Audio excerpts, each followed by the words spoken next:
우리 자부사람에게 주님 다시 오십니다. 네. 때와 기한 또는 시기란 제목으로 말씀을 함께 나누도록 하겠습니다. 만약 여러분들 앞에 부활의 주님께서 와 계신다면 여러분들은 그 예수님께 무엇을 질문하고 싶으십니까? 또 예수님께 무엇이 가장 궁금하십니까? 본문의 제자들은 부활의 예수님을 배웠을 때 이런 질문을 합니다. 주님께서 이스라엘을 회복하심이 지금 이때입니까? 라고 묻습니다. 예수님께서는 이렇게 질문하는 제자들의 궁금증을 더욱 더 증폭시키셨습니다. 어떻게? 때와 시기에 대해서 너희는 알 필요가 없다라고 아주 단호하게 말씀하십니다. 왜입니까? 제자들의 질문을 잘못한 것입니까? 잘못한 질문을 한 것입니까? 제자들의 질문의 내용은 참으로 아주 당연한 질문입니다. 왜냐하면 당시 이스라엘은 로마에 점령당한 상태였습니다. 그 결과로 인해서 그들이 로마인들에게 얼마나 큰 어려움을 당하고 있는지 예수님도 잘 알고 계십니다. 예수님께서도 그 로마인들에게 고난을 당하셨던 것 아닙니까? 예수님께서 이제 죽음을 이기시고 부활하셨습니다. 그렇다면 그토록 잔인하게 고통을 준 그들에게 원수를 갚아야 하지 않겠습니까? 제자들에게 있어서 이스라엘의 회복은 누구보다도 간절한 바람이요 소원이었습니다. 따라서 제자들의 그 질문은 참으로 당연한 일입니다.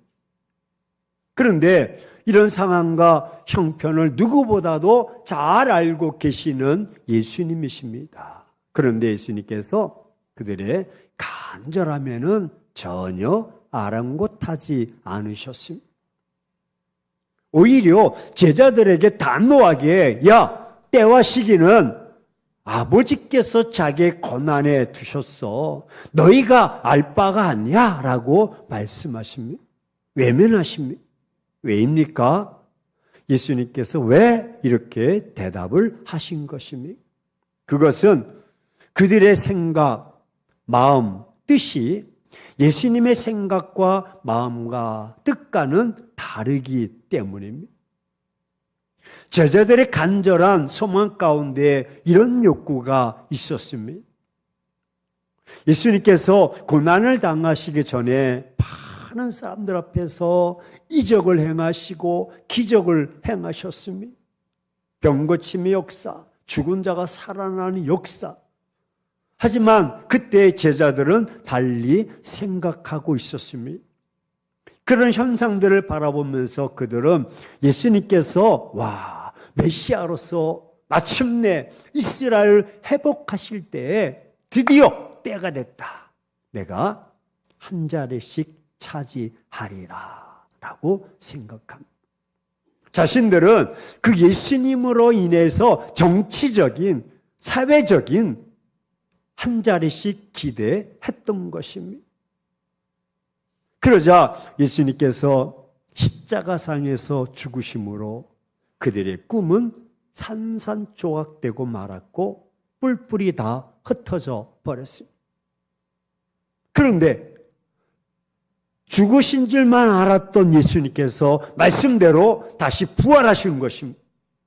그래서 포기했던 그들의 꿈도 다시 부활하기 시작했던 것입니다. 제자들은 여전히 예수님을 통해서 자신들이 잘 되기를 바라고 있었던 것입니다. 그러나 예수님은 여전히 땅의 일만, 자신의 일만 생각하는 이들에게 하나님의 일을 맡기고 싶으셨습니다.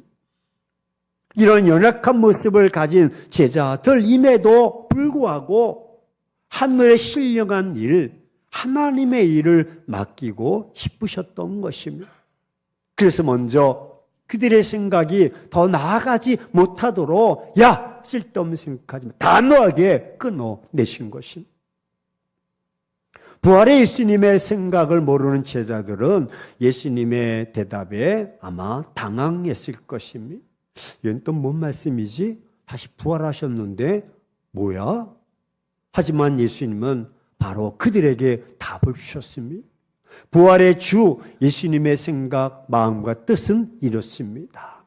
우리가 너무나 잘 알고 있는 말씀, 사도행전 오늘 본문 1장 8절 같이 한번 보실까? 시작. 오직 성령이 너에게 임하시면 너희가 권능을 받고 예루살렘과 온 유대와 사마리아와 땅끝까지 이르러 내 증인이 되리라 하시니라. 예, 이 말씀은 땅의 일, 자신들의 일만을 생각하고 있는 제자들에게 예수님의 생각을 가르쳐 주신 것입니다. 이 말씀은 부활의 예수님께서 땅에서 제자들과 함께 계시면서 마지막으로 하신 말씀이기도 합니다. 이 말씀 후에 예수님은 승천하셨습니다. 제자들은 부활의 예수님께서 여전히 자신들과 함께 계실 줄 알고 있지만 예수님은 그들이 보는 앞에서 구름 타고 승천하신 것입니다. 제자들은 예수님 없이는 아무것도 할 수 없는 무능한 자들이었습니다. 그러므로 제자들에게 향하신 예수님의 생각은 이었습니다. 야야, 그런 거 생각하지 말고 오직 성령이 임하도록 해. 성령이 너에게 임하시면 너희가 권능을 받을 거야. 예수님은 성령님을 보내셔서 제자들에게 하나님의 능력을 덧입도록 하셨습니다. 그렇습니다. 부활의 주님께서는 제자들이 지금까지 가지고 있었던 생각들을 완전히 바꾸어 주셨습니다. 하나님의 부르심을 따라 사는 자들은 그때와 시기에 대해서 고민할 필요가 없습니다.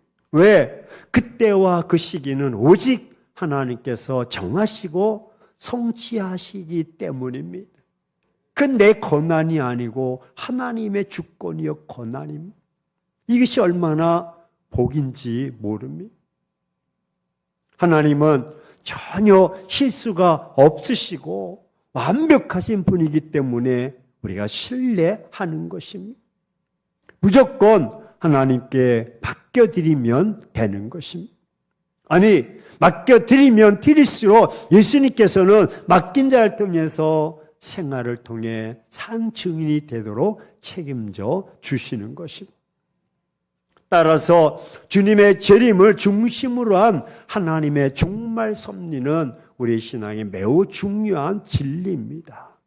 우리는 주님의 재림의 때를 늘 사모하고 예비하는 생활을 해야만 합니다. 종말의 때에 대한 믿음과 관심은 힘이 되기도 합니다. 아니, 성도로 하여금 주님에 대한 충성을 고양시키고 또 교회가 세속에 물드는 것을 방지하는 힘이 되기도 합니다. 그러나 오직 종말의 때와 시기에 대해서만 신앙의 초점을 맞추는 것은 오히려 성도의 신앙에 해가 되기도 합니다. 주님의 재림 시기에만 열중하고 그 시기에만 관심을 지닌 사람들은 오히려 많은 오리를 범하기도 합니다. 그래서 현실에 대한 자신의 의무와 사명을 무시하게 되고 세상과 선한 싸움을 하지 않고 그저 자기들끼리만 모여서 도피생을 하게 됩니다. 여기에만 와야 돼. 이것에만 있어야 돼. 그날만 기다려야 돼. 나아가 사단의 영에 사로잡힌 이단자들의 미혹에 쉽게 빠지게 되어서 결국 우리가 알다시피 신앙도 가정도, 물질도, 시간도 다 도둑질 당하게 되는 것입니다. 분명히 주님 당신의 재림의 날에 대해서는 마가복음 13장 32절에 그러나 그날과 그때는 아무도 모르나니 시작 하늘에 있는 천사들 아들도 모르고 누구만 아버지만 아십니다. 그 누구도 모릅니다. 하나님 아버지가 천지를 창조하실 때를 우리는 알 수가 없었습니다. 그리고 천지 창조하는 것들을 완전히 새롭게 갱신하는 요한계시록 20에 새하늘과 새 땅을 만드는 종말 섭리에 대해서도 그 시기와 그때는 아무도 모릅니다. 오직 하나님 아버지의 절대 주권에 속한 것입니다. 따라서 그 재림의 시기와 때를 안다고 주장하는 사람들은 한번 고백합시다. 이단자다. 예, 100% 이단입니다. 들었다는 등, 봤다는 등, 안다는 등, 계시했다는 다 이단. 하나님 아버지의 주권에 도전하는 자들이요. 사단의 영에 사로잡혀 있는 이단자들. 절대로 속아서는 안 됩니다. 우리는 예수님의 십자가 대속 안에서 이미 천국을 보장받은 존재들인 줄로 믿습니다. 그런 마음으로 옆 사람에게 축하합니다. 네, 그래요. 이런 말도 하려고 했어요. 당신이 한 건 별로 없지만 축하합니다. 그러니 예수님이 오늘 재림하셔도 내일 재림하셔도 천년 후에 재림하셔도 우리는 천국 구원은 아무런 영향을 받지 않습니다. 왜? 보장받은 우리의 이름이 하나님 나라에 인쳐 있기 때문에 할렐루야. 보장받은 우리 시민권이 하나님의 시민권입니다. 그러므로 참된 믿음을 지닌 성도들은 하나님의 종말 섭리에 늘 관심을 가지되 더욱 중요한 것은 오늘 나에게 주어진 삶을 최선을 다해서 살아가는 것입니다. 아멘이십니까? 그러나 주님의 때와 시기에만 신앙에 초점을 맞추면 거의 카테고리 속에 갇혀서 큰 시험에 빠집니다.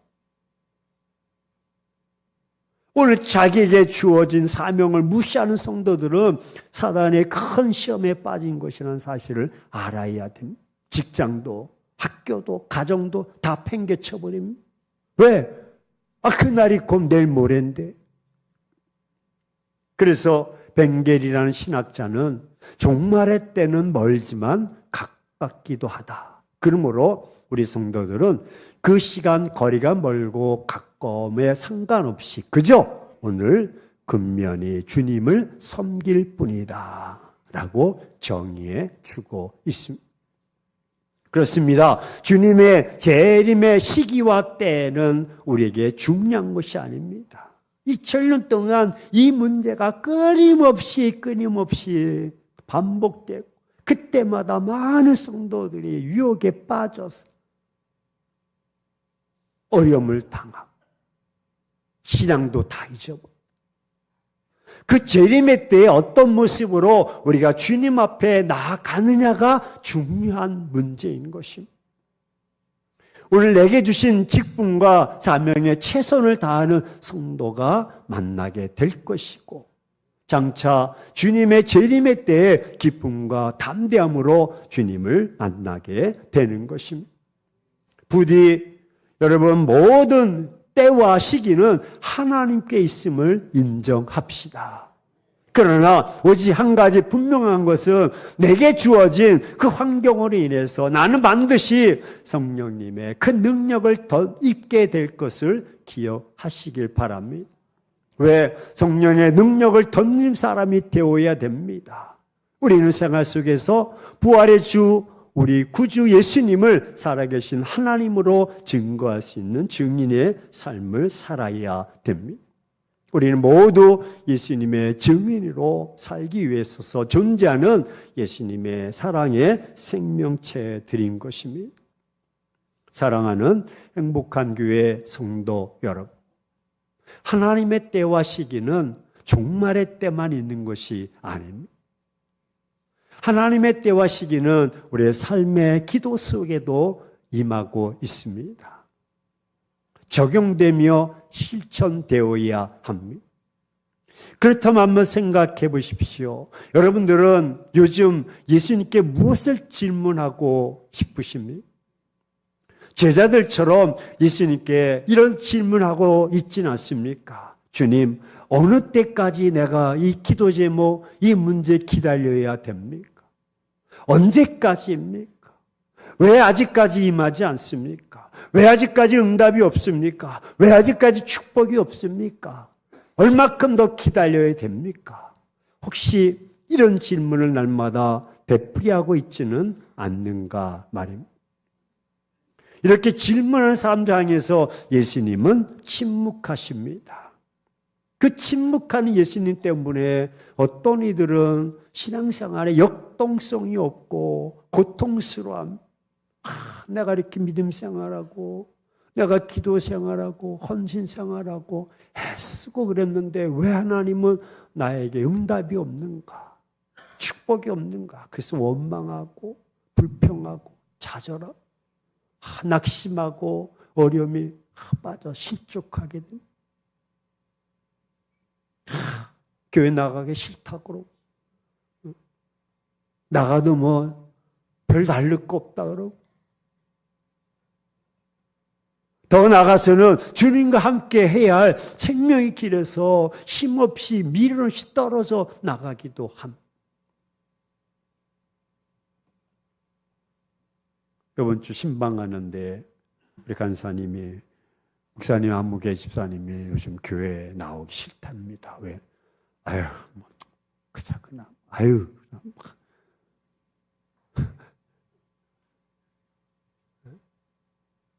왜? 예수님을 나름대로 열심히 믿었고 뭐 봉사도 했고 예배도 드렸습니다. 열심히 기도하며 주님의 이름을 불렀습니다. 하지만 응답해 주지 않으신 예수님. 그래서 예배의 길과 믿음의 길에서 멈추게 되고 넘어지게 되고 떠나게 하시냐라고 묻습니다. 이런 결과가 정말 예수님 때문일까? 아닙니다. 그 무엇 때문입니까? 그것은 이런 고통이 오는 원인은 무엇인가 하면 그때와 그 시기를 마치 2000년 전에 제자들이 했던 것처럼 우리도 그때와 그 시를 내가 정하고 있기 때문에 그렇습니다. 기도하고 맡겨야 되는데 그 시기를 내가 정해서 그 안에 임하지 않으면 그만 불신하게 되고 원망하게 되고 갈등하게 됩니다. 무엇인가 예수님께 응답받고자 애를 쓸 때 더 어렵습니다. 그만큼 갈급하고 고통스럽습니다. 올 초에 등록하신 우리 성도님이 계시는데 권사님이 그렇게 기도하셨대요. 그 제가 알기로는 한 25년 기도하신 것 같아서 제가 설교 시간에 25년 만에 남편이 나오셨습니다. 그리고 이제 등록실에 내려가 사는데 목사님 39년입니다. 딸이 39년 결혼할 때 교회 나오기로 했는데 지금 나오게 됐습니다. 내가 얼마나 애간장이 탔는지 모릅니다.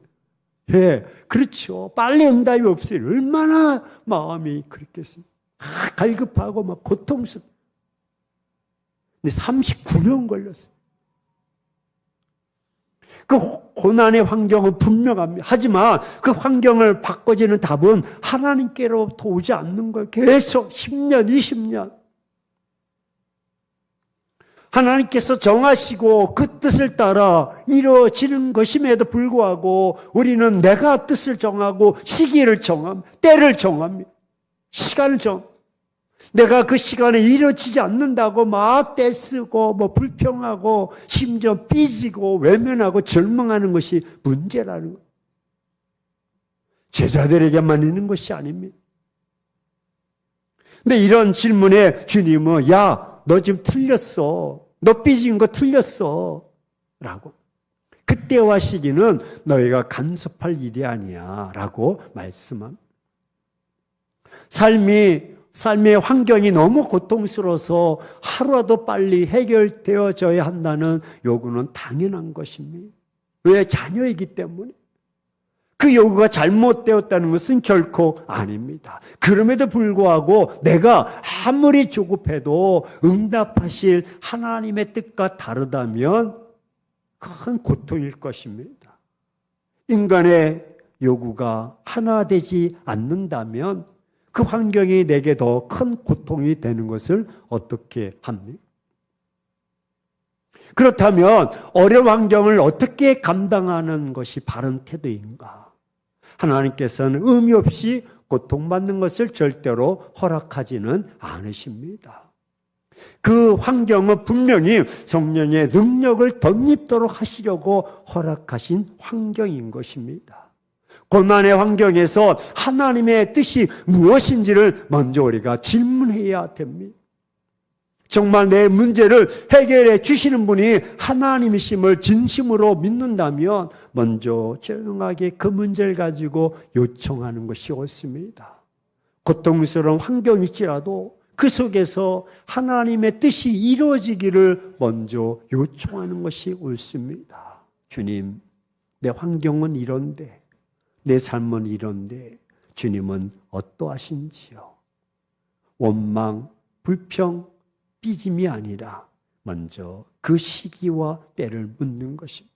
그리고 그 환경을 담대함으로 성령님께 맡기고 그때와 그 시기를 성령님께서 정하시도록 기도하는 것입니다. 그게 1년이 됐던 2년이 됐던 10년이 됐던 성령님은 반드시 그 환경 가운데 전능하신 하나님의 능력으로 나타나실 줄로 믿습니다. 이것이 본문을 통해서 우리에게 약속해 주신 말씀입니다. 우리에게 주신 부활의 주, 우리 구주 예수님께서 우리에게 분명하게 약속하신 말씀입니다.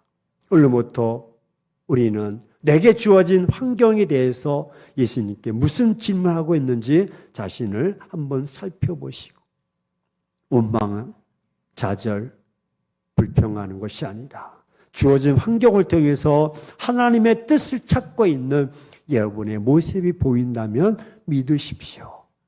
여러분에게는 이미 성령님의 권능이 그 환경 가운데 임하실 줄로 믿습니다.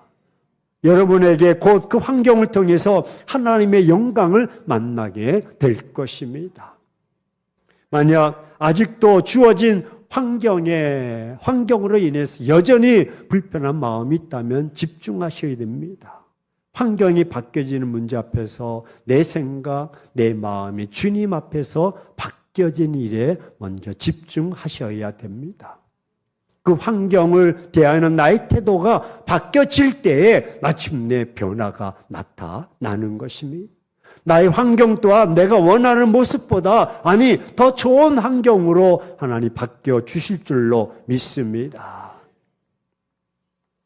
말씀 살펴보았듯이 2000년 전의 제자들 모습, 주님 이때입니까? 그리고 이 문제는 아주 민감해서 계속 2000년이 지나온 가운데 수없이 반복되고 반복됩니다. 사회가 혼란하고 국제 정세가 혼란을 할수록 이 문제는 더 야기됩니다. 종말론적 사건. 여러분도 이미 경험해 보셨듯이 노스트라다무스가 예언을 합니다. 뉴 밀리니엄. 새천년이 되기 전에 이 땅에 종말이 임할 것이다. 오래전에 예언했는데 2000년을 맞이하면서 사람들이 막 두려움이 떨고 있어. 그때 남이성교회 이장님이라는 목사가, 나 이름이 별로 좋지 않아요. 이장님이래요. 비하하는 것은 아니고, 난 그렇게 좋게 잘못됐다고 생각하니. 근데 2000년 주님, 종말의 때가 임할 거고. 그러면 계시록에 보면 7년 대 환란이 있으니까 2000년에서 7년 빼면 1992년이 되고 2년부터 3년 사이에 임할 겁니다. 어떤 자매가 꿈을 10월 28일 날 주님이 오신다고 예언을 했고, 그래서 92년 10월 28일 날 주님이 재림한다. 학교도 직장도 가정도 다 포기하고 남이 성교회로 막 구름대처럼 몰렸어요. 각 언론 방송사들도 카메라 들고 주님이 재림한다. 근데 그 전에 제 학교 다니는 종신대 신학대학원에서 그분과 함께 신앙적인 토론을 가졌습니다. 그분은 10월 28일 날 노스트라다무스를 얘기하면서 종말이 임할 것이고 주님이 오실 것이고 막 거품 흘려가면서 막 얘기하는. 그리고 질문을 받는데 한 학생이 손을 탁 들었어요. 질문이 있습니다. 저는 가난해서 아직까지 결혼을 하지 못했습니다. 하지만 저는 92년 10월 28일 날 주님이 오시지 않는다고 생각합니다. 당신은 믿으니까 주님 오시면 주님과 함께 올라가십시오. 그리고 나는 돈이 없어서 집이 없어서 결혼 못했으니 당신의 그 집을 나에게 이전해 주십시오. 그러면 나는 못 올라가니까 난 여기서 살겠습니다. 많은 학생들 앞에서 공정하십시오. 라고 이야기한 거예요. 근데 내가 그랬으면 얼마나 좋아. 그랬더니 이장님이 그건 또 다른 문제지. 그래가지고 또 넘겼어요. 그게 왜 다른 문제입니까? 자기는 올라가는데 무슨 소용이 있어요? 나중에 기자들이 추적해보니까 생명보험을, 거대한 생명보험을 들어놨대. 그것도 뭔 필요해? 올라가는데? 다 거짓말이에요. 다 거짓말. 이런 시기에 속으면 안 돼요. 그렇다면 우리도 오늘 확실하게 정립합시다. 종말의 때와 시기에 대해서 신앙적 정립을 갖는 날입니다. 이미 우리는 예수님의 십자가 대속 안에서 천국을 보장받은 존재들인 줄 믿습니다. 축하합니다. 흔들리면 안 됩니다. 그러니 예수님이 오늘 재림하셔도 아무런 상관이 없습니다. 어떨 땐 저도 세계적 정세에 보면 뭐 골치 아프고 요즘 대한민국 정치도 막 골치 아프고 아예 이걸 저걸 모르시고 오늘 저녁에 주님 오셨으면 좋겠다. 한두 번 제가 한 소리 아니에요. 근데 그거 주님의 때는 주님이 있는 거예요. 그럼 우리는 어떻게 살아야 되는가? 1000년 후에 재림하셔도 우리 구원의 문제는 아무런 영향을 받지 않습니다. 그러므로 참된 믿음의 성도들은 종말의 섭리에 늘 관심을 가지되 오늘 나에게 주어진 삶을 최선 다하는 것. 제자들이 성령의 은혜를 받고 예루살렘과 온 유대와 사마리아 땅 끝까지 이르러서 증인의 삶을 살았듯이 우리에게는 그리스도인으로서의 삶을 날마다 최선을 다해서 주어진 삶에서 살아가는 거예요. 아멘이십니까? 괜히 손꼽아 기다리고 어디를 가야 되고 어디에 그 다 거짓말입니다. 우리 유혹하는 것입니다. 이제 결단합시다. 때와 기한은 주님께 맡기고 우리가 기도했다면 그것도 주님께 맡기고 이제 성령의 힘에 의지해서 주어진 사역에 충실을 다합시다.